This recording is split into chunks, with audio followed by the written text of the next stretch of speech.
So here's kind of an interesting thing that I just discovered. And we're talking about hydrogenation of an alkene like this. So let's say we have an alkene.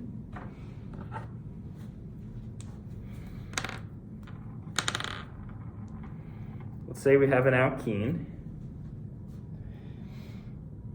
This is deuterium. So what we have here is we have a deuterium, an ethyl, a methyl, and a deuterium. We're in the trans formation because we have our heavier ones when we do left versus right. These are on opposite sides. So this is trans. We're adding hydrogen, hydrogenation, all right, diatomic hydrogen here. It's always going to be a syn addition, which means it's coming they come together. They're entering like this, or they're entering like this. Keep in mind, an alkene is nicely in one plane. This carbon technically doesn't have to be, but everything else, just for the sake of this, is in one plane. Awesome. But when you break a double bond, you can see it on the model. When you break this, and this becomes straight, now you need stereochemistry, because now I have things pointing at me, and I have things in plane, and I have two spots here for something that can go out of plane. So I don't remember which one I broke. I think I said from the back. So if I'm looking at my ethyl like this, and I break the back, when I break the back,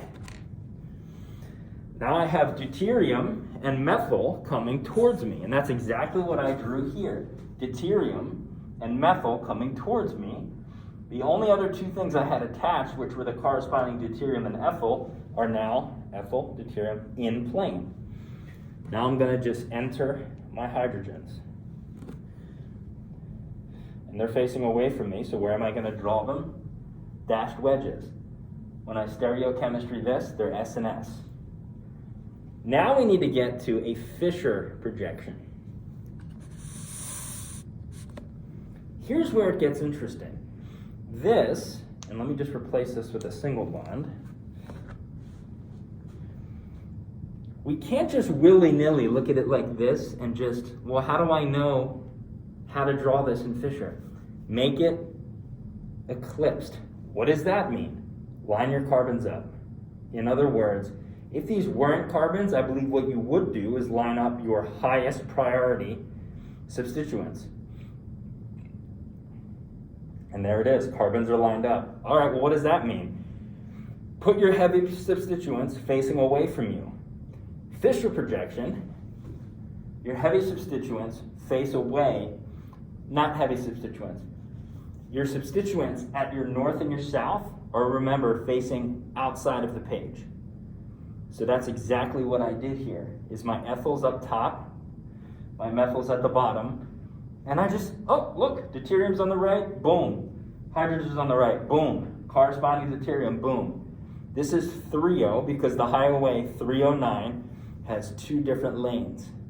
Erythro, you'd have your hydrogens, your deuteriums, whatever, on the same side, but this is different.